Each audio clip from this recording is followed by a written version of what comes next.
الخير عليكم متابعيني. حابب بس اعلق على ماتش امبارح الاهلي والوداد. والاهلي تعرض لظلم تحكيمي واضح قوي، وهو فجر من الظلم من الحكم الليبي معتز ابراهيم. والسنه اللي فاتت برضه تعرضنا لظلم لما الاهلي لعب الوداد في ارضه هناك. طب وهل هنفضل على كده؟ والخطيب كل شويه يقول لك انا هقدم شكوى في الفيفا، هقدم شكوى في الفيفا. طب وبعد الشكوى ايه اللي بيحصل؟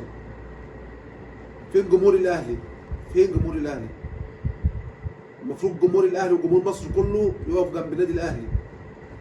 ان اللي حصل امبارح ده من الحكم مفيش مباراه اوروبيه احنا شفناها او نهائي دوري ابطال اوروبا حصل فيه ده.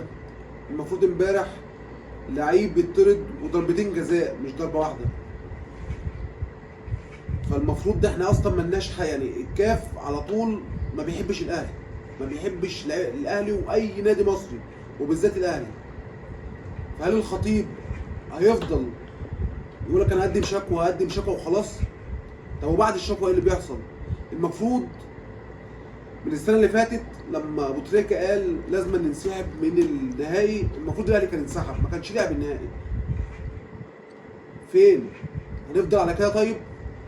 وعصام الشوالي امبارح كان متحيز بطريقه رهيبه للوداد، وانا حاسس ان هو مش تونسي، انا حاسس ان هو مغربي. كل ده من الكاف، كل ده من الكاف. طب هنفضل على كده؟ فين الاهلي وفين جمهوره؟ والخطيب اللي كل شويه يقول لك قدم شكوى فينك يا خطيب؟ اتحركوا شويه، مش هنفضل على كده. وانا بقول لكم الاهلي هيروح هناك المغرب وهيكسب الوداد، مش هيتعادل، هيكسب الوداد. المفروض كلنا كشعب مصر نقف جنب الاهلي. مفيش حاجه اسمها اهلي وزمالك. الاهلي بيلعب باسم مصر،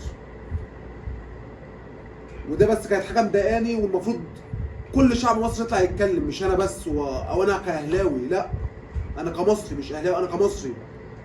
والظلم واضح قوي، واضح ان الكاب مش عاوز الاهلي ياخد البطوله. وارجل واحد اتكلم في الموضوع دوت هو الاعلامي الكبير ابراهيم فايق، هو اللي بيتكلم بصراحه. فلازم نطلع نتكلم. وانا بقول لكم حفزوا اللعيبه، الاهلي هيروح المغرب هيكسب بالوداد مش هيتعادل. وانا اسف لو صدعتكم.